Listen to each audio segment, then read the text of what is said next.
Minha mãe faleceu no dia 15 de julho de 2024, câncer no pâncreas.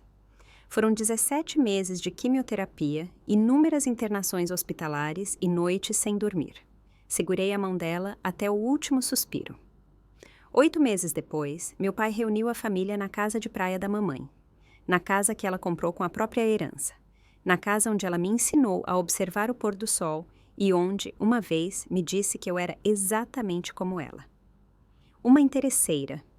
Foi assim que ele me chamou, dizendo que eu não deveria esperar nada desta família.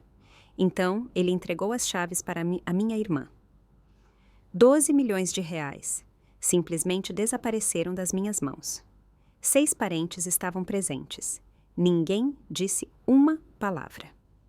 Eu fiquei ali, com R$ 0 na conta, sorri e disse: "Parabéns, Vanessa, porque eu sabia de algo que nenhum de vocês sabia." Minha mãe tinha trabalhado exatamente para este momento durante 2 anos. Olá a todos, meu nome é Paula Ribeiro, tenho 28 anos e esta é a história de como o testamento secreto da minha mãe mudou tudo. Se você está assistindo, sinta-se à vontade para se inscrever e me contar de onde está acompanhando. Deixe-me contar como era a minha vida antes de tudo mudar. Sou professora do 3º ano do Ensino Fundamental na Escola Municipal Monteiro Lobato, na zona norte do Rio de Janeiro. Tenho 24 alunos, 6 deles dependem da merenda escolar para comer. Ganho 60 mil US$ brutos por ano. Depois dos impostos, plano de saúde e o pagamento do FIES, me sobram cerca de R$ 3.200 por mês. Moro numa kitnet de 30 metros quadrados no 3º andar de um prédio que não vê uma reforma desde 1987. O elevador quebra 2 vezes por mês. Água quente é questão de sorte. O aluguel custa-me R$ 1.800. Isso é mais da metade do meu salário líquido. Um consultor financeiro, se eu pudesse pagar provavelmente teria um ataque cardíaco. Dirijo um Honda Fit 2012 com 140 mil quilômetros rodados. O ar-condicionado pifou no verão passado. O conserto custaria R$ 2.000, dinheiro que eu não tenho. No dia de que estou falando, minha conta bancária mostrava exatos R$ 1.847,33.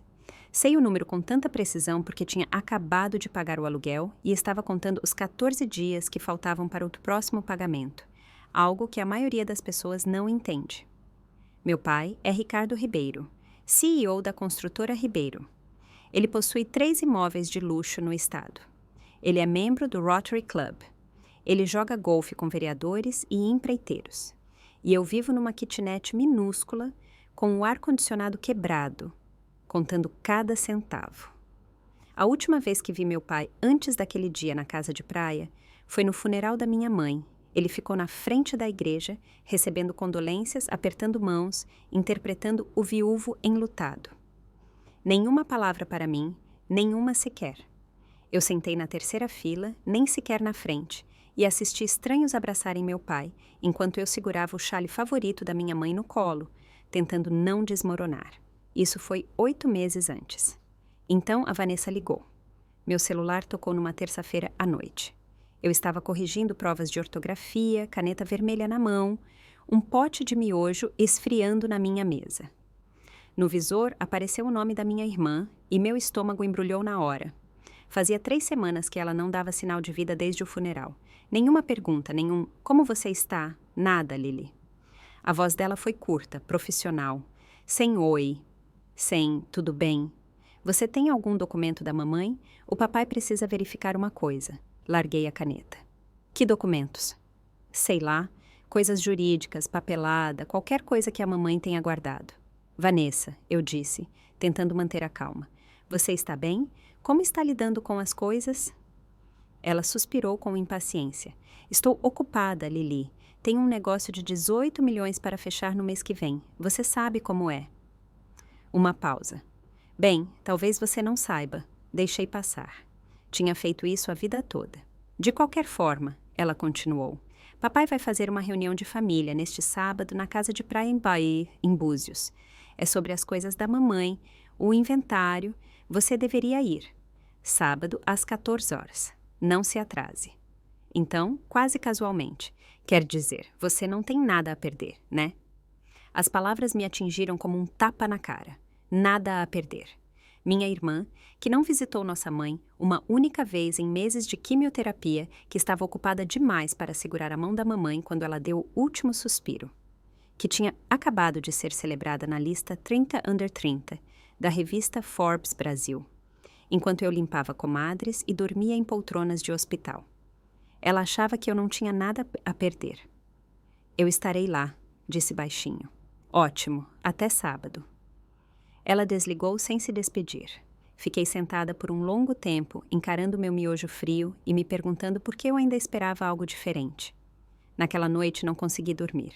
Pensei nos últimos 18 meses de vida da minha mãe. Câncer de pâncreas, estágio 3. Os médicos deram a ela de 12 a 18 meses. Ela aguentou 17. Eu estive com ela em cada um desses meses. Todas as terças e quintas eu a levava para a quimioterapia em Botafogo. Uma viagem de 90 minutos no trânsito. Eu segurava o cabelo dela quando ela vomitava. Aprendi a trocar bolsas de soro. Dormi tantas vezes numa cadeira dobrável no quarto dela que as enfermeiras, em certo momento, começaram a deixar automaticamente um cobertor extra para mim. Meu pai estava ocupado. Trabalho. Ele vinha talvez uma vez por semana, ficava 20 minutos, olhava o celular o tempo todo e ia embora. Ele contava para todos que estava mantendo tudo funcionando em casa para que eu pudesse me concentrar na mamãe. Vanessa veio 2 vezes. 2 vezes em 18 meses. Na primeira vez, ficou 1 hora e passou a maior parte do tempo no telefone. Na segunda vez, veio no dia anterior à morte da mamãe, só porque eu tinha ligado chorando dizendo que tinha chegado a hora. Mas há uma coisa a qual sempre retorno. Cerca de 3 semanas antes de morrer, minha mãe segurou minha mão à noite. O aperto dela era fraco, mas o olhar era claro. Lúcido. Lily, ela sussurrou, eu cuidei de tudo para você. Primeiro achei que ela estivesse confusa. A morfina, a exaustão. Olhe nos seus e-mails antigos, disse ela baixinho. A pasta com o nome da mamãe. Abra somente quando realmente precisar. Eu balancei a cabeça sem entender. Me prometa, ela insistiu. Eu prometo, mãe. Ela sorriu, um sorriso verdadeiro e calmo, e fechou os olhos. Essa conversa caiu no esquecimento. O luto faz isso com a gente. Ele enterra as coisas bem fundo. Mas naquela terça-feira à noite, sozinha na minha kitnet, com as palavras de Vanessa ainda nos meus ouvidos, a lembrança voltou de repente. Sábado, 1º de março de 2025, 14 horas.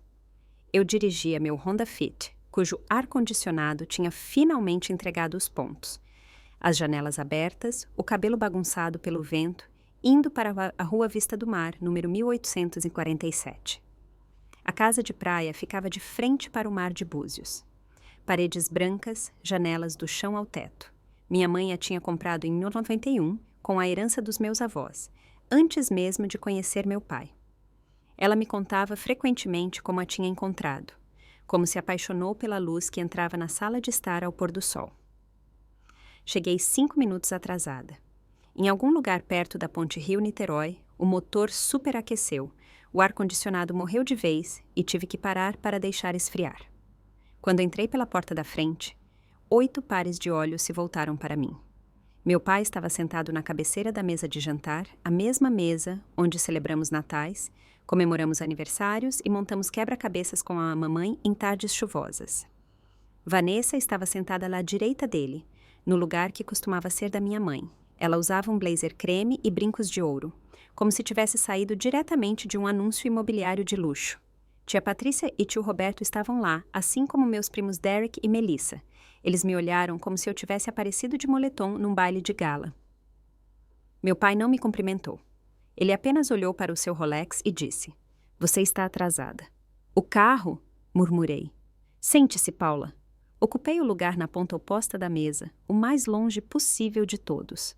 Ao puxar a cadeira, ouvi tia Patrícia sussurrar para o tio Roberto: "Não baixo o meu suficiente."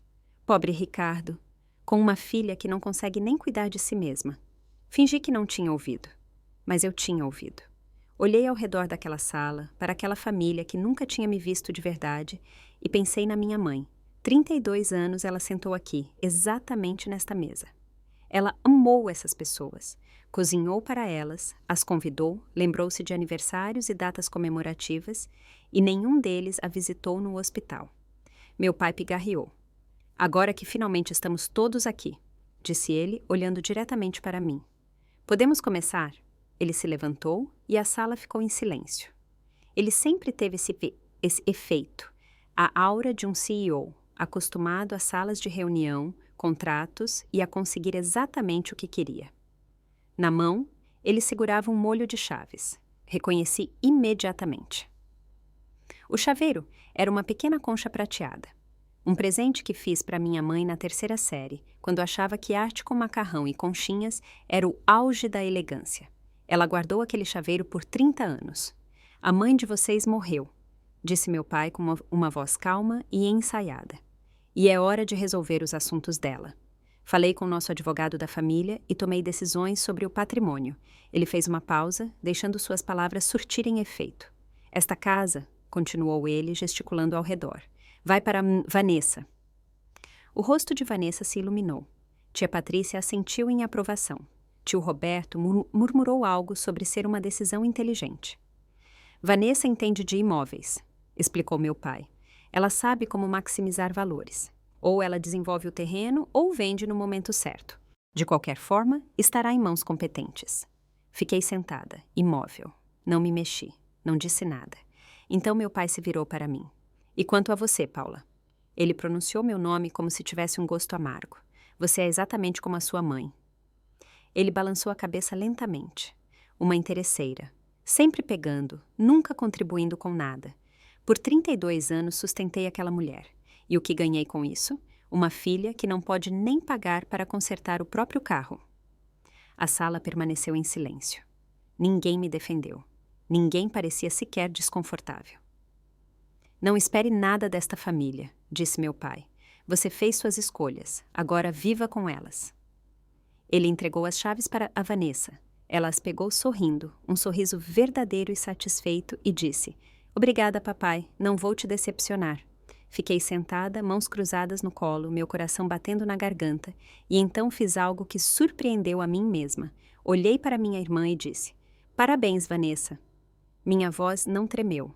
Meus olhos não se encheram de lágrimas. Levantei-me, peguei minha bolsa e saí da casa sem olhar para trás. Mas na minha cabeça ouvia a voz da minha mãe. Olhe nos seus e-mails antigos, a pasta com o nome da mamãe. Dirigi para casa em silêncio. Sem rádio, sem ligações, apenas o vento nas janelas abertas e o zumbido constante da estrada sob meus pneus. Quando cheguei à minha kitnet, eram quase 18. O sol estava se pondo, tingindo o céu diante da minha janelinha de laranja e rosa. Sentei na beira da minha cama, a mesma cama que eu tinha desde a faculdade, com o colchão afundado no meio, e olhei em volta. 30 metros quadrados, uma cozinha compacta com um fogão de 2 bocas. Um banheiro tão pequeno que eu podia tocar ambas as paredes com os braços esticados. Uma escrivaninha cheia de trabalhos de alunos e canetas vermelhas. 847 TERs na conta. Aluguel vencendo em 2 semanas. Pagamento só daqui a 14 dias. 3.200 líquidos. A conta não fechava. Nunca fechava. Olhei para a foto da minha mãe na minha mesa de cabeceira. Era da minha formatura na faculdade. Ela estava radiante, com o braço em volta dos meus ombros, tão orgulhosa. Isso foi antes do diagnóstico, antes de tudo desmoronar. Mãe, sussurrei para o quarto vazio. Você disse que tinha cuidado de tudo, mas não estou vendo como. E então me lembrei. Olhe nos seus e-mails antigos, a pasta com o nome da mamãe. Peguei meu notebook. Meus dedos tremiam levemente quando abri minha caixa de entrada. Eu não usava aquela conta antiga há meses. Era a da época da escola, cheia de spam e inscrições de newsletters esquecidas. Rolei pelas pastas no lado esquerdo. Promoções, social, atualizações e lá embaixo apareceu uma pasta que criei anos atrás e tinha esquecido há muito tempo. Da mamãe. Perdi o fôlego. Lá dentro havia exatamente uma mensagem, enviada em 15 de agosto de 2022. Assunto: somente para os seus olhos, meu amor. Cliquei nela. O e-mail tinha sido escrito 2 anos antes da morte da minha mãe. 2 anos antes do diagnóstico.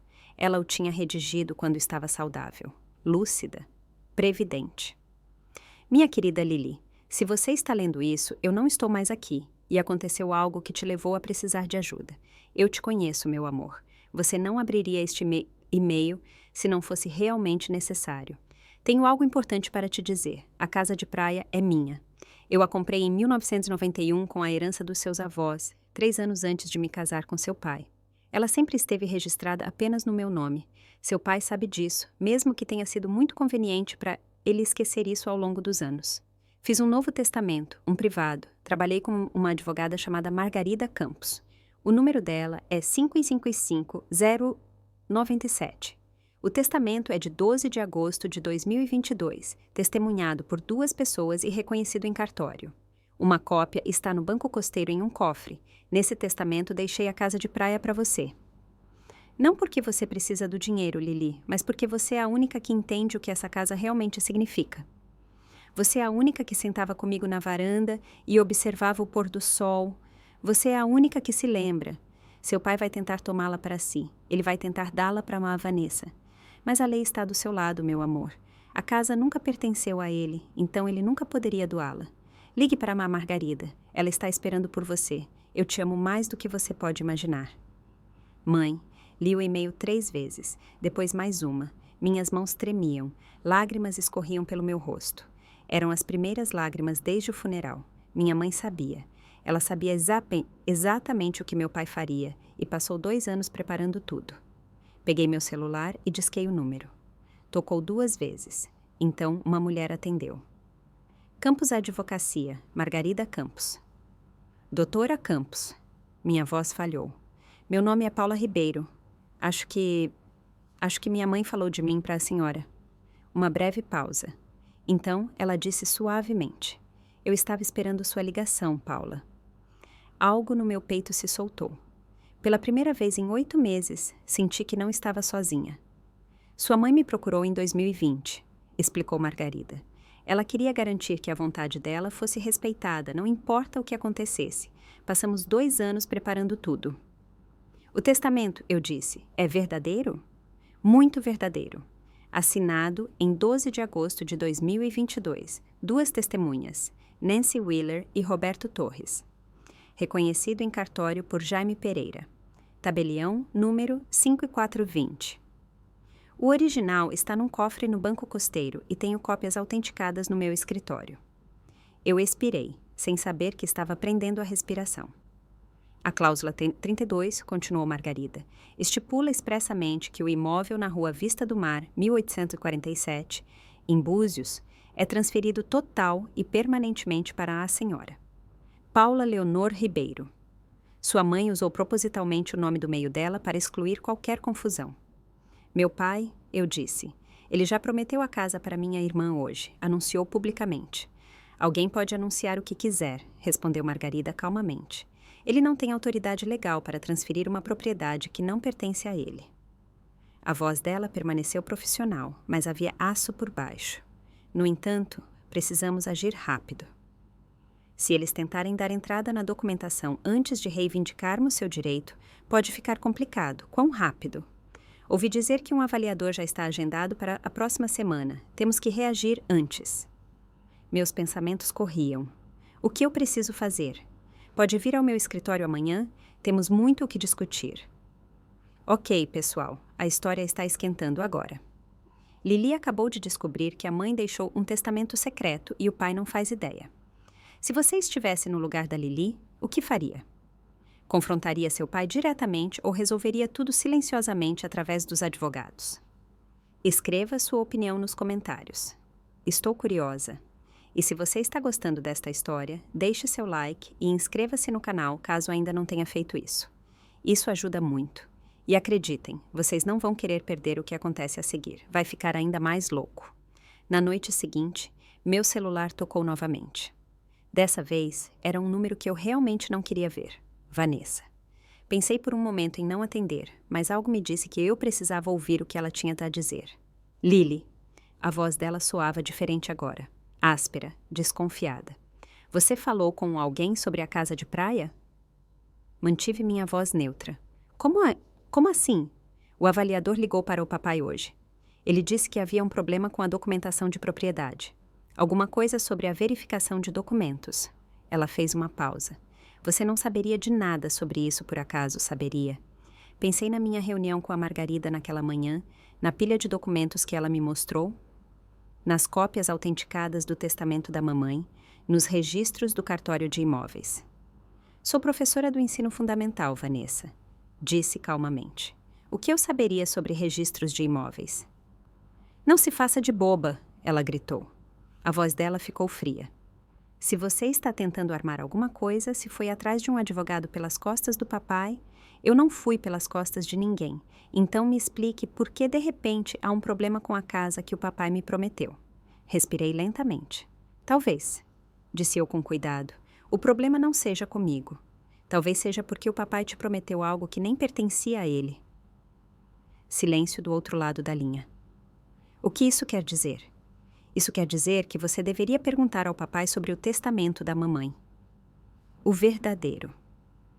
Novamente silêncio. Então, se você estiver fazendo algum joguinho, Lili, vai se arrepender. Papai não vai deixar você se safar dessa, e eu também não. Boa noite, Vanessa. Desliguei antes que ela pudesse responder. Minhas mãos tremiam, mas não de medo. Pela primeira vez na vida, eu não tinha recuado diante da minha irmã. Parecia assustador e, ao mesmo tempo, certo. Terça-feira, 4 de março de 2025. O escritório de Margarida Campos, na Avenida Rio Branco, 1200. O prédio era discreto. Um complexo de escritórios de 3 andares com um pequeno estacionamento. Nada ostentoso, nada que gritasse dinheiro. Foi exatamente disso que gostei de imediato. Margarida tinha uns 50 e poucos anos, cabelos grisalhos presos num coque arrumado, óculos de leitura na ponta do nariz. O escritório dela parecia organizado e eficiente, cercado de livros de direito e certificados emoldurados. Sente-se, Paula, disse ela, apontando para a cadeira em frente à sua mesa. Vou te mostrar com o que estamos lidando. Ela abriu uma pasta e espalhou vários documentos na minha frente. Este é o testamento da sua mãe. Ela deu um tapinha num documento grosso com capa azul. Assinado em 12 de agosto de 2022. Testemunhado por Nancy Wheeler e Roberto Torres. Ambos em situação regular. Reconhecido em cartório por Jaime Pereira. Tabelião número 420. Observei as assinaturas, a letra da minha mãe, as curvas e laços familiares que vi a vida toda em cartões de aniversário e listas de compras. E aqui, continuou Margarida, apontando para um parágrafo específico. Cláusula 32. Li em voz alta. O imóvel na Rua Vista do Mar, 1847, em Búzios, Rio de Janeiro, é transferido total e permanentemente para minha filha mais velha, Paula Leonor Ribeiro. Ela usou seu nome legal completo, disse Margarida, incluindo o nome do meio Leonor, em homenagem a ela. Não há qualquer ambiguidade, nenhuma margem para interpretação. E este testamento substitui completamente o antigo de 2015. A lei brasileira é clara. O testamento válido mais recente tem prioridade. O advogado do seu pai tentará contestar, continuou ela, mas vai falhar. Sua mãe estava em plena posse de suas faculdades mentais. O documento foi corretamente testemunhado, autenticado e registrado. Fiquei encarando os papéis, o último presente da minha mãe. E o que acontece agora? Agora, disse Margarida calmamente, vamos garantir que seu pai não doe o que não pertence a ele. Quinta-feira, 6 de março de 2025. Eu estava no meio de uma aula sobre divisão quando meu celular vibrou na gaveta da minha mesa. Ignorei. 24 alunos do terceiro ano não esperam por ligações privadas. No intervalo do almoço, ouvi o correio de voz. Senhorita Ribeiro, aqui é Thomas Reed, do Grupo de Avaliação Costeira. Estou cuidando da avaliação do imóvel na Rua Vista do Mar, 1847, em Búzios. Há uma irregularidade nos registros de propriedade e preciso falar diretamente com a senhora. Por favor, me retorne o mais rápido possível. Liguei de volta da sala dos professores. Meu coração batia na garganta. Senhorita Ribeiro, obrigado por retornar, disse ele de forma profissional. Fui contratado para avaliar o imóvel na Rua Vista do Mar como parte de uma possível transferência. Procedimento padrão, verificar propriedade, determinar valor, preparar documentação. Entendo. O problema é o seguinte. Ele fez uma pausa. Quando verifiquei os documentos no cartório de registro de imóveis, me deparei com algo inesperado. De acordo com os documentos arquivados, o imóvel foi transferido por testamento de Leonor Ribeiro com efeito após sua morte, e o beneficiário registrado não é Ricardo Ribeiro nem Vanessa Ribeiro. Mais uma pausa. Mas sim a senhora, Paula Leonor Ribeiro. Fechei os olhos. Ouvir isso da boca de um estranho, de uma terceira parte neutra, tornou tudo real de uma forma que os documentos de Margarida ainda não tinham conseguido. Verifiquei isso 3 vezes, continuou Thomas. O testamento está devidamente registrado, autenticado e tem força de lei. Não sei por que o senhor Ricardo Ribeiro acredita que pode transferir este imóvel, mas, segundo os registros oficiais, ele não pode. Obrigada por me contar isso. Sou obrigado a relatar informações corretas, disse ele. E a informação correta é: a senhora é a proprietária legítima deste imóvel. Ele pigarreou. Achei que a senhora deveria saber antes que cheguemos à leitura formal na próxima semana. Sexta-feira, 7 de março de 2025, 19h30. Eu estava corrigindo trabalhos quando meu celular tocou. No visor apareceu pai, um contato que eu não atualizava há anos. Paula. A voz dele estava tensa, controlada. A voz que ele usava em negociações de negócios, quando algo não saía conforme o planejado. Precisamos conversar. Sobre o quê? Não faça joguinhos comigo. Uma exalação ríspida. O avaliador disse que há um problema com a papelada da casa de praia. Algo sobre um outro testamento. Você sabe alguma coisa sobre isso? Coloquei a caneta vermelha de lado. Não sei do que você está falando. Não sou burro, Paula.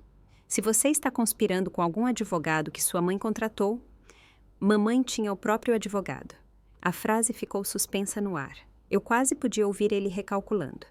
Esse não é o ponto, disse ele finalmente.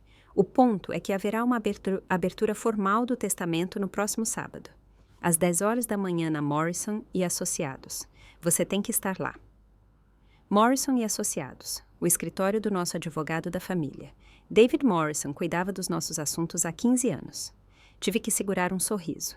Meu pai estava tão certo, tão convencido de que seu advogado, seu escritório, suas regras lhe dariam vantagem. Eu estarei lá, eu disse. E Paula? A voz dele ficou mais baixa. O que quer que você ache que está fazendo, qualquer esquema que tenha inventado não vai funcionar, disse ele friamente. Eu construí esta família.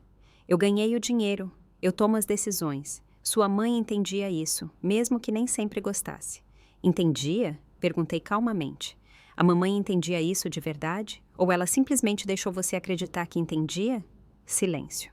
Sábado, 10 horas. Não se atrase. Ele desligou. Fiquei sentada no silêncio da minha kitnet, olhando para a pilha de trabalhos não corrigidos, para a foto da minha mãe, para o notebook, onde o e-mail dela ainda brilhava na tela. Meu pai achava que tinha me chamado para o campo dele. Seu advogado, suas regras, seu jogo. Ele não fazia ideia de que minha mãe tinha preparado esse momento por anos. A semana entre esse telefonema e a abertura do testamento foi a mais longa da minha vida. 7 dias, 168 horas. E cada uma parecia como caminhar em areia movediça. Vanessa me mandou 7 mensagens. Cada uma pior que a tia anterior. Segunda-feira. Sei que você está planejando algo. Papai está fora de si. Terça-feira. Você só vai passar vergonha. Desista agora. Quarta-feira. A casa é minha. Papai me prometeu. Quinta-feira.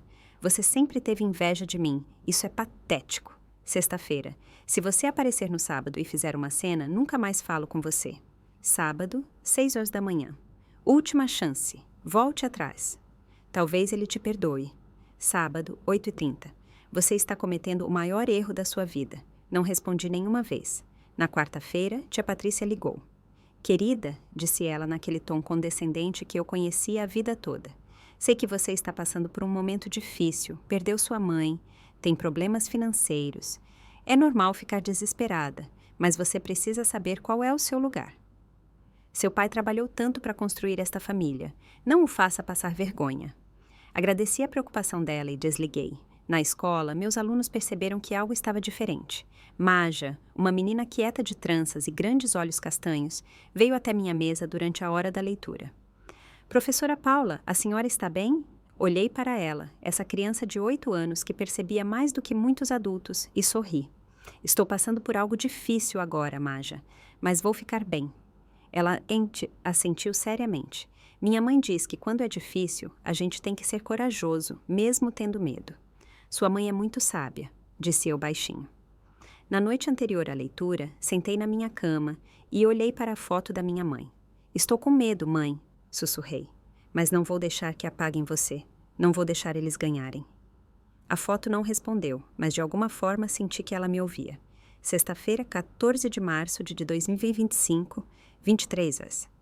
Eu estava quase dormindo quando meu celular tocou. Pai. Encarei o visor por 3 toques antes de atender. Paula, a voz dele soava diferente, mais suave, mais cautelosa. Você precisa me ouvir, é quase meia-noite. Eu sei, uma longa pausa. Pensei sobre amanhã, sobre tudo. Sentei-me na cama, instantaneamente acordada. Eu sei que existe outro testamento, disse ele finalmente. Sei que sua mãe resolveu algo pelas minhas costas e sei que você está falando com a advogada dela. Não confirmei nada, não neguei, esperei. Aqui está minha oferta, continuou ele, agora de volta ao tom de negócio sóbrio. Desista, não venha amanhã. Esqueça o que quer que sua mãe tenha registrado nesse documento e eu te dou 250 mil em dinheiro vivo. O suficiente para pagar seus empréstimos estudantis, consertar seu carro, talvez dar entrada num apartamento de verdade. 250 mil. Por um momento, apenas por um, pensei sobre isso. Minha vida mudaria, sem contar centavos, sem ar-condicionado quebrado, sem ter que decidir entre comida e gasolina. Então fiz as contas. Pai, disse eu devagar, a casa de praia vale 12 milhões. Você está me oferecendo 250 mil. Isso não é nem 2%. Silêncio. Você está me pedindo para abrir mão da última vontade da minha mãe. A casa que ela comprou com a própria herança, o lugar onde ela passou seus dias mais felizes, por menos de 2% do valor. Não se trata de porcentagens, Paula, disse ele asperamente. Trata-se de família. Trata-se de saber o seu lugar. Meu lugar? Deixei as palavras pairarem. Você quer dizer o lugar onde eu sempre estou errada? Onde valho menos que a Vanessa? Onde sou uma interesseira. Exatamente como a mamãe. Eu não quis dizer isso. Que sim, eu disse calmamente, cada palavra. E a mamãe também falava muito sério quando escreveu esse testamento. Ela sabia exatamente o que você faria e garantiu que eu estivesse protegida. Paula, nos vemos amanhã, pai. Boa noite. Desliguei antes que ele pudesse responder. Minhas mãos tremiam, mas não de medo. Pela primeira vez na vida, enfrentei meu pai e não ia recuar. Sábado, 15 de março de 2025, 7 da manhã. Acordei antes do despertador. O sol estava nascendo e banhando minha pequena kitnet em tons de dourado e rosa. Tomei banho, sequei o cabelo e vesti o vestido preto que minha mãe me deu no meu aniversário de 25 anos. Simples, elegante, o vestido que ela sempre dizia que me deixava com cara da mulher que eu estava me tornando. Eu não o usava desde o funeral dela. Fiz café na minha pequena cafeteira e sentei à escrivaninha para ler o e-mail dela uma última vez. Eu te amo mais do que você jamais saberá. Às 8h30 liguei para a Margarida. Está pronta? Tão pronta quanto posso estar. Ótimo, chegarei 10 minutos depois de você. Eles não devem saber que estamos juntas até o momento certo. Uma breve pausa. Paula, faço isso há 30 anos. O testamento da sua mãe é inatacável. Ela garantiu isso. Agradeci e desliguei. Às 9 horas entrei no meu Honda Fit, janelas abertas, ar-condicionado quebrado e tudo, e dirigi em direção a Búzios. O trânsito estava estranhamente calmo para um sábado de manhã. Eu dirigia pela estrada, o mar brilhava à minha esquerda e pensei em todas as viagens que minha mãe e eu fizemos juntas por aqui. Ela sempre baixava as janelas, respirava o ar salgado e sorria como se fosse a pessoa mais feliz do mundo. Estou fazendo isso por você, mãe, sussurrei para o carro vazio. Não vou deixar tirarem de você o que é seu. Às 9h40, entrei no estacionamento da Morrison e Associados. O prédio era elegante e moderno, vidro e aço, exatamente o tipo de lugar que meu pai amava. Verifiquei meu reflexo no retrovisor, o vestido da minha mãe, os brincos de pérola da minha avó, Meu olhar calmo e firme. Eu estava pronta. A sala de conferências na Morrison e Associados correspondia exatamente às minhas expectativas. Uma grande mesa de mogno, cadeiras de couro, janelas do chão ao teto com vista para o mar, uma sala feita para intimidar. Quando entrei, 12 pares de olhos se fixaram em mim. Meu pai estava na cabeceira da mesa, num terno cinza chumbo, o Rolex visível, totalmente CEO. À sua direita, Vanessa estava sentada no antigo lugar da mamãe, de blazer creme e joias de ouro, o cabelo perfeitamente penteado. À sua esquerda, David Morrison, o advogado da família, com uma pilha organizada de documentos à sua frente. Tia Patrícia e tio Roberto estavam lá, assim como Derek e Melissa. 2 representantes do Banco Costeiro estavam sentados no meio da mesa. Thomas Reed, o avaliador, tinha um lugar perto da janela. Um tabelião e 2 pessoas desconhecidas para mim, provavelmente testemunhas, completavam o grupo. 12 pessoas, 11 das quais estavam convencidas de que eu estava prestes a ser humilhada. Você chegou cedo, disse meu pai. Não soou como um elogio. Eu não queria me atrasar. Fui até a outra ponta da mesa e sentei-me diretamente em frente a ele, de modo que toda a sala ficasse entre nós. Vanessa torceu a boca num sorriso sarcástico. Belo vestido, não é o velho da mamãe? Ela me deu de presente. Típico. Ela sempre te dava os restos dela. Não respondi, apenas coloquei as mãos calmamente sobre a mesa e esperei. David Morrison pigarreou. Se todos estiverem prontos, podemos começar. Ele abriu sua pasta. Estamos aqui hoje para regularizar formalmente o espólio de Helena Graça Ribeiro, falecida em 15 de julho de 2024. Tenho aqui o último testamento da senhora Ribeiro, de 3 de setembro de 2015. Dei uma olhada no relógio na parede. 10:02. Margarida estaria aqui em 13 minutos. Este documento, continuou Morrison, nomeia Ricardo Alan Ribeiro como principal beneficiário e testamenteiro, com total poder de decisão sobre a distribuição dos bens. Meu pai assentiu satisfeito. De acordo com este testamento, continuou Morrison, o senhor Ribeiro decidiu transferir o imóvel na rua Vista do Mar, 1847, para sua filha Vanessa Clara Ribeiro. O sorriso de Vanessa se alargou. Então Thomas Reed, o avaliador, levantou a mão. Com licença, disse ele calmamente, mas pode haver um problema com isso. A sala ficou repentinamente silenciosa.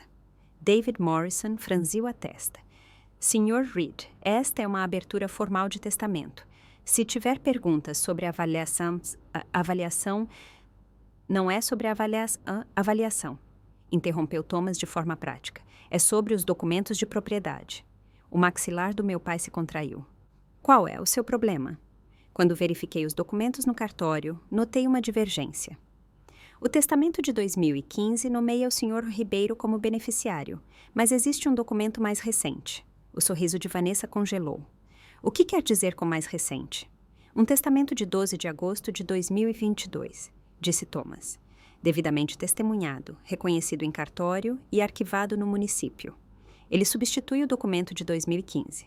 Meu pai levantou-se tão abruptamente que sua cadeira arranhou o chão. Isso é impossível. Helena nunca faria uma coisa dessas. Pai, disse Vanessa apressadamente, segurando o braço dele. Senta, isso é obviamente um engano, mas eu vi o pânico nos olhos dela, o mesmo pânico que agora se espalhava pelo rosto do meu pai. Não há engano algum, disse Thomas calmamente. Verifiquei os documentos 3 vezes. O testamento de 2002 é válido. David Morrison parecia ter engolido algo amargo. Senhor Ribeiro, o senhor nunca me falou disso. Porque eu não sabia de nada, gritou meu pai para ele. Helena nunca me contou sobre outro testamento. Nesse momento, a porta da sala de conferência se abriu. Todas as cabeças se viraram ao mesmo tempo. Margarida Campos entrou, calma e composta, com uma pasta de couro na mão. Ela usava um terninho azul marinho.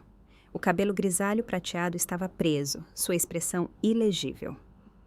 Bom dia, disse ela. Desculpem a interrupção. Meu nome é Margarida Campos. Fui a advogada pessoal de Helena Ribeiro de 2020 até a morte dela. O rosto do meu pai ficou branco como giz. Tenho aqui, continuou Margarida, colocando sua pasta sobre a mesa, O original da Última Vontade e Testamento de Helena Ribeiro, datado de 12 de agosto de 2022, testemunhado por Nancy Wheeler e Roberto Torres, reconhecido em cartório por Jaime Pereira, tabelião número 452. Ela abriu a pasta e tirou um documento grosso com capa azul. E, de acordo com a cláusula 32 deste testamento, disse ela, olhando diretamente para mim: o imóvel na Rua Vista do Mar, 1847, em Búzios, passa total e permanentemente para a filha mais velha de Helena Ribeiro. O olhar dela repousou firmemente em mim, para Paula Ribeiro. A sala explodiu. Ok, pessoal, este é o momento que todos nós estávamos esperando. Margarida apareceu com o verdadeiro testamento e todo o plano do Ricardo está desmoronando agora mesmo. Conseguem imaginar a cara dele? Agora uma pergunta rápida para vocês. O que vocês acham que o Ricardo vai fazer a seguir? Ele vai aceitar a derrota ou vai lutar? Escrevam seus palpites nos comentários e se essa história lhe está prendendo vocês, apertem o botão de like agora. Leva um segundo e me ajuda muito. Meu pai gritava agora: isso é fraude! Isso é a Paula manipulando a mãe quando ela estava doente. Helena não estava em seu juízo perfeito. Margarida nem piscou. Senhor Ribeiro, este testamento foi executado em 12 de agosto de 2022, ou seja, 2 anos inteiros antes de sua esposa ser diagnosticada com câncer no pâncreas. Naquela época, ela estava com a saúde perfeitamente em dia. Tenho registros médicos que confirmam isso. Caso queiram contestar no tribunal. Ela não poderia fazer isso, exclamou meu pai. Podia sim, a Helena podia e fez, respondeu Margarida calmamente, com a voz suave como seda. Ela me procurou porque queria garantir que sua vontade fosse respeitada mesmo após a morte dela. Ela sabia exatamente o que aconteceria depois que partisse e tomou providências para proteger a filha. Vanessa levantou-se. O rosto dela estava vermelho de raiva. Isso é loucura. Papai me prometeu esta casa. Já tenho clientes interessados. Tenho compromissos. Compromissos de vender uma propriedade que não te pertence? Perguntou Margarida com uma sobrancelha erguida. Isso soa mais como um problema seu, não da minha cliente. David Morrison levantou as mãos. Pessoal, por favor, vamos tirar um momento para verificar a documentação. Claro, disse Margarida, empurrando o testamento pela mesa na direção dele. O senhor verá que tudo está em ordem. Assinaturas, testemunhas, reconhecimento de firma, registro no cartório. Ela tirou cópias autenticadas da pasta. Também tenho cópias autenticadas do Banco Costeiro, onde o original está depositado. Um representante do banco assentiu. Posso confirmar que o documento em nosso cofre corresponde exatamente a esta cópia. Thomas Reed falou novamente. E os registros de imóveis também confirmam isso. No que diz respeito ao Estado do Rio de Janeiro, Paula Ribeiro é a proprietária legal deste imóvel desde 15 de julho de 2024, dia da morte de Helena Ribeiro. A sala emudeceu. Olhei para o meu pai. O rosto dele tinha mudado de vermelho para pálido. As mãos dele agarravam a mesa, como se ele pudesse cair sem ela. Você, disse ele me encarando. Você sabia. O tempo todo você sabia. Encarei o olhar dele. Não, pai, eu não sabia. Não até você me chamar de interesseira e dar minha herança para a Vanessa. Por um momento, ninguém se mexeu. Então Vanessa se virou para mim. A voz dela tremia de raiva. Você planejou tudo isso. Você e a mamãe, vocês fizeram isso tudo só para me humilhar. Eu não planejei nada, Vanessa. A mamãe planejou e ela fez isso porque sabia exatamente como você e o papai me tratariam depois que ela morresse. Isso não é verdade. Você não a visitou uma única vez nos últimos 8 meses de vida dela. Nem uma única vez. Eu disse baixo, mas com firmeza. Eu estava lá todos os dias, em cada quimioterapia, todas as noites no hospital. E você não teve tempo nem para um telefonema. A boca de Vanessa abriu e fechou. Nenhum som saiu. Meu pai recuperou a voz. Não se trata de visitas aqui. Trata-se do que é certo. A casa deveria ficar na família. Ela fica na família. Eu disse calmamente. Fica comigo. Você não a merece. Você nunca mereceu nada na vida. Eu mereci o amor da minha mãe. Eu disse devagar e me levantei. Mereci a confiança dela e tenho o direito de executar a última vontade dela. David Morrison pigarreou. Senhor Ribeiro, sinto muito, mas a documentação parece estar em ordem. Se quiser contestar o testamento, terá que entrar com um pedido formal. Mas devo avisá-lo, os motivos para anular um testamento devidamente executado são extremamente restritos. Então, encontrarei motivos, gritou meu pai, batendo a mão na mesa. Vou provar que ela não era imputável. Vou provar que a Lili a coagiu. Margarida deu um passo à frente. Senhor Ribeiro, aconselho fortemente que não siga por esse caminho. Sua esposa foi examinada pelo médico dela 2 semanas antes da assinatura deste testamento. Tem uma carta que confirma a sanidade mental dela. Qualquer contestação não apenas falhará, mas se tornará pública. Ela deixou essas palavras surtirem efeito. O senhor realmente quer que o Rotary Club saiba que tentou roubar a herança da sua filha, acusando sua falecida esposa de insanidade? Meu pai ficou totalmente quieto. O silêncio na sala era opressor. Olhei em volta, meu pai pálido e tremendo de raiva. Vanessa, cujo rímel começava a borrar enquanto as lágrimas de frustração subiam aos olhos. Tia Patrícia e tio Roberto, que de repente não sustentavam mais meu olhar. Os advogados, banqueiros e testemunhas, que tinham vindo para ver uma simples transferência de propriedade e, em vez disso, presenciaram o desmoronamento da fachada cuidadosamente construída da minha família. Respirei fundo. Não estou aqui para me vingar, eu disse. Minha voz calma e determinada, a mesma com a qual explicava conceitos difíceis aos meus alunos do 3º ano. Estou aqui para honrar a vontade da minha mãe. Meu pai abriu a boca, mas levantei a mão. Deixe-me terminar. Ele parou. Acho que estava abalado demais para fazer qualquer outra coisa. A casa de praia é minha. Essa não é minha decisão. É a decisão da mamãe. Ela a comprou com o próprio dinheiro, antes mesmo de te conhecer. Ela amava esta casa. Ela me criou nesta casa e queria que eu ficasse com ela.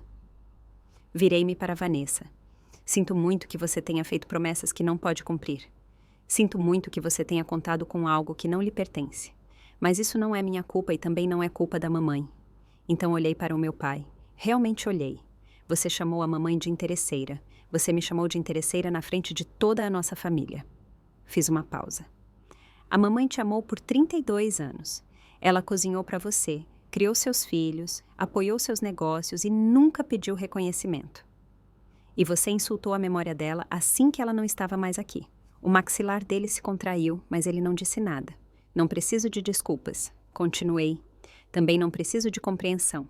Mas saibam de uma coisa. Nunca mais vou permitir que alguém trate minha mãe com desrespeito. Nem você, nem a Vanessa, nem ninguém.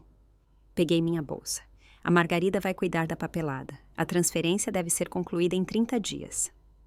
Então fui em direção à porta. Eu estava quase fora quando Thomas Reed me alcançou. Senhorita Ribeiro. Ele caminhou ao meu lado pelo saguão. Só queria dizer, sua mãe era obviamente uma mulher extraordinária. Parei e olhei para ele. Ela planejou tudo isso com anos de antecedência, continuou ele. O testamento, os registros, a documentação.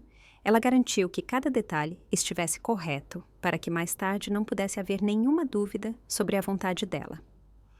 Ele balançou a cabeça levemente e deu um sorriso breve. Em 30 anos como avaliador, nunca vi nada parecido. Sim, ela sempre pensava no futuro, disse eu baixinho. Mesmo quando estava doente, pensava em todos os outros. A senhora pode se orgulhar disso. E eu me orgulho, respondi. Ele assentiu e voltou para a sala de conferências. Empurrei as portas de vidro e saí para o sol. O estacionamento estava silencioso.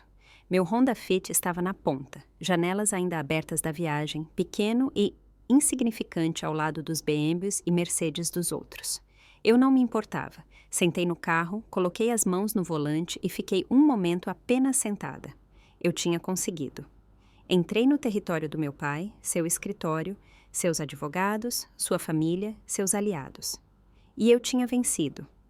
Não porque lutei, não porque gritei, chorei ou implorei, mas porque minha mãe me amou o suficiente para me proteger. Mesmo além da morte dela. Dirigi até a praia, não até a casa, ainda não, apenas para um trecho tranquilo de areia, onde eu podia ver as ondas e sentir o ar salgado na pele. Consegui, mãe, sussurrei para o mar. Eu realmente consegui. As consequências não demoraram a chegar. 3 dias após a abertura do testamento. Terça-feira, 18 de março. Meu celular vibrou com um alerta do Google que configurei anos atrás para o nome da Vanessa, um velho resquício da época em que eu acompanhava os artigos dela em revistas. Negócio imobiliário em Búzios fracassa devido à disputa de propriedade. O artigo não citava nomes, mas no setor todos sabiam de quem se tratava. Uma corretora de imóveis em ascensão tinha garantido a um grande cliente do grupo Hartley que poderia entregar um terreno exclusivo na praia como parte de um projeto de desenvolvimento de 18 milhões de reais. Quando se descobriu que a posse era contestada, o negócio desmoronou. O grupo Hartley se retirou. 18 milhões se foram. A comissão da Vanessa teria sido de centenas de milhares de reais. À noite, meu telefone tocou. Vanessa. Hesitei, mas algo me disse para atender. Você arruinou minha vida. A voz dela estava crua, quebrada. Ela tinha chorado. Você entende isso? Você destruiu tudo pelo que trabalhei. Eu estava prestes a ser alguém, sócia na agência. E agora, todo mundo sabe que prometi algo que não podia entregar. Você prometeu algo que não lhe pertencia. Deveria ter sido meu. Papai estava errado, eu disse calmamente. E você também. Você passou os últimos 8 meses da vida da mamãe perseguindo negócios em vez de se despedir. E agora me culpa porque seus atalhos te alcançaram. Silêncio. Então, baixinho, você não faz ideia de como é. A pressão, a competição... Nisso você tem razão. Não faço, mas sei como é segurar a mão da sua mãe enquanto ela morre. E isso você perdeu. Desliguei. 2 semanas depois, sábado, 29 de março, as consequências atingiram meu pai. Tia Patrícia me ligou. Não exatamente para pedir desculpas, mas quase isso. Paula, queria dizer que sinto muito pelo que disse na casa de praia e que não sabia de nada além do que seu pai disse. Ela parou. Não sabíamos do testamento da sua mãe. Nenhum de nós. Ela suspirou. Seu pai não está bem. A história se espalhou. No Rotary Club todos já sabem. Pediram para ele renunciar ao comitê de planejamento do baile de gala. Isso não me surpreendeu. Meu pai tinha construído sua reputação como um homem íntegro, um homem de família, um pilar da comunidade. A imagem de um homem que tentou roubar a herança da filha, insultando sua falecida esposa, não combinava com isso. Alguns parceiros de negócios dele estão mantendo distância, continuou Patrícia. Estão falando. Falando o quê? O que dói? Perguntas sobre o discernimento dele, sobre o caráter dele. Ela suspirou novamente. Ele procurou isso. Vejo isso agora. Mas ele ainda é meu irmão. Eu entendo, eu disse. Naquela noite, às 22, exatamente 2 semanas após sua oferta de meia-noite de 250 mil reais, meu pai ligou. A voz dele soava menor. Paula, você precisa vir para casa. Precisamos conversar. Sobre o quê? Sobre como consertar isso, como voltar a ser uma família. Olhei pela janela para as luzes da cidade. Pai, você quer conversar porque sente muito? Ou porque está envergonhado? Ele não respondeu. Vou pensar sobre isso, disse eu, mas não vou para casa para te ajudar a salvar sua imagem. Se formos conversar, será honestamente. Desliguei. Nos dias seguintes, pensei muito sobre a ligação dele. Uma parte de mim, a parte que tentou por anos ganhar o reconhecimento dele, queria acreditar que ele tinha mudado. Queria acreditar que a perda da reputação e do prestígio finalmente o fez perceber o que tinha feito comigo. Mas outra parte de mim sabia a verdade. Meu pai não se arrependia de ter me magoado. Ele se arrependia de ter sido desmascarado. Ele não ligou porque sentia minha falta. Ele ligou porque precisava de mim para consertar a imagem dele. Numa quarta-feira à noite, liguei de volta. Pai. Paula. Havia alívio na voz dele. Estou tão feliz que você ligou. Quando você vem, poderíamos jantar juntos, discutir tudo com calma. Eu não vou. Silêncio. Pensei sobre o que você disse, continuei, sobre voltar a ser uma família. E percebi uma coisa. O quê? Você não quer uma família, você quer uma plateia. Respirei fundo. Você quer pessoas ao seu redor que sorriam, concordem e sempre te deem razão, não importa o que você faça. Mas essa não sou mais eu. Paula, Se você quer um relacionamento comigo, então terá que ser diferente. Interrompi calmamente. Você tem que me ver de verdade. Não como uma decepção, não como uma comparação com a Vanessa, mas simplesmente como sua filha. Eu vejo você. Não, eu disse calmamente. Não vê, nunca viu. Uma breve pausa, mas talvez um dia, quando você estiver pronto para tentar de verdade. Então você sabe onde me encontrar. Paula, por favor. Adeus, pai. Encerrei a chamada. Minhas mãos não tremiam dessa vez. Meu coração não disparou. Senti apenas calma. Pela primeira vez na vida, estabeleci um limite claro com meu pai e falei sério. Terça-feira, 15 de abril. Exatamente 30 dias após a abertura do testamento, Margarida Campos me ligou às 9 da manhã. Está feito, disse ela. A transferência foi concluída. A casa de praia agora é oficialmente sua. Naquela mesma tarde, dirigi até Búzios. O trânsito estava leve, o sol brilhava e, pela primeira vez em meses, baixei as janelas. Não porque o ar-condicionado estava quebrado, mas porque queria sentir a brisa do mar. Quando entrei na garagem da Rua Vista do Mar, 1847, fiquei um momento sentada no carro observando a casa. As paredes brancas, as janelas do chão ao teto, a varanda de madeira onde minha mãe e eu tantas vezes observamos o pôr do sol. Subi os degraus, coloquei a chave na fechadura e abri a porta. A casa cheirava a sal e lembranças. Tudo estava exatamente como eu me lembrava. A sala de estar com vista para o mar, a cozinha onde a mamãe fazia panquecas aos domingos, o corredor cheio de fotos de família. Andei devagar pelos cômodos, passando a mão nas paredes, nos móveis, nas cortinas. Cada canto carregava um pedaço da minha mãe, e então encontrei, no quarto dela, na gaveta da mesa de cabeceira, uma carta escrita à mão. Meu nome no envelope. Minha querida Lily, se você está lendo isso, encontrou seu caminho até aqui. Isso significa que você foi corajosa o suficiente para defender o que é certo. Estou tão orgulhosa de você. Sempre estive. Não pelo que você faz ou ganha, mas por quem você é. Esta casa é sua agora. Encha-a de amor, encha-a de risadas, encha-a com a vida que você merece. Eu te amo para sempre. Mamãe. Apertei a carta contra o peito e chorei. 6 meses depois, outubro de 2025, ainda sou professora do 3º ano na Escola Municipal Monteiro Lobato. Ainda tenho 24 alunos. Corrijo testes de ortografia com caneta vermelha e muitas vezes fico até mais tarde para ajudar crianças que precisam de mais atenção. Algumas coisas não mudaram. Ainda amo minha profissão. Ainda acredito que ensinar é uma das tarefas mais importantes que existem. Mas outras coisas agora são diferentes. A casa de praia está parcialmente alugada. A casa de hóspedes nos fundos rende 4.500 mensais em renda passiva. Pela primeira vez na minha vida adulta, não conto mais cada centavo até o dia do pagamento.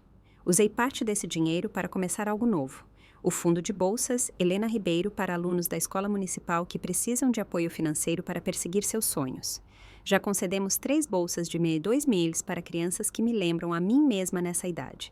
Crianças que trabalham duro, pensam nos outros e merecem uma chance. Na maior parte do tempo, continuo morando na minha kitnet. A casa de praia é para fins de semana, feriados e para os momentos em que quero me sentir especialmente perto da minha mãe. Eu poderia me mudar para lá permanentemente.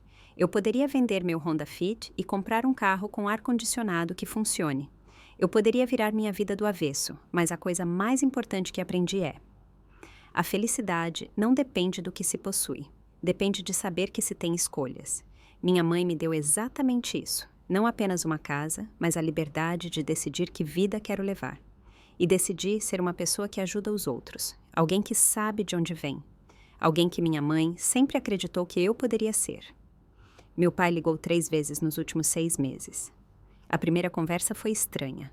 Longas pausas, meias frases. Ninguém sabia direito o que dizer. A segunda foi um pouco melhor. A terceira, no mês passado, pareceu quase uma conversa real. Ele não se desculpou de verdade, mas parou de tentar me convencer de que estava certo. E talvez isso baste por enquanto. Vanessa não deu sinal de vida. Ouvi pela tia Patrícia que ela saiu da imobiliária e se mudou para São Paulo. Ao que parece, um recomeço. Espero que ela encontre lá o que procura. Tia Patrícia agora me visita ocasionalmente na casa de praia. Sentamos na varanda, tomamos chá e falamos sobre minha mãe. Ela me conta histórias que eu nunca tinha ouvido antes. Da mamãe quando jovem, dos sonhos dela, da pessoa que ela era antes de se tornar esposa e mãe. Ela estaria incrivelmente orgulhosa de você, disse Patrícia em sua última visita. Você sabe disso, não sabe? Eu assenti. Sim, eu sei. Nos últimos 6 meses aprendi algo muito importante. Pode-se amar a família sem se deixar ferir por ela. Pode-se perdoar sem esquecer. Pode-se estabelecer limites sem construir muros. Minha mãe me ensinou isso, não com palavras, mas através de suas ações. Ela amou meu pai por 32 anos, mesmo quando ele não merecia. Mas ela também garantiu que eu estivesse protegida quando ela não estivesse mais lá. É assim que o verdadeiro amor se parece. Enquanto conto esta história para vocês, estou sentada na varanda da casa de praia. O sol está se pondo sobre o mar, tingindo o céu de tons laranja, rosa e dourado. Exatamente o mesmo pôr do sol que minha mãe observou por mais de 30 anos deste mesmo lugar. Meu pai me chamou de interesseira. Ele disse que eu não valia nada. Ele disse que nunca sairia nada de mim.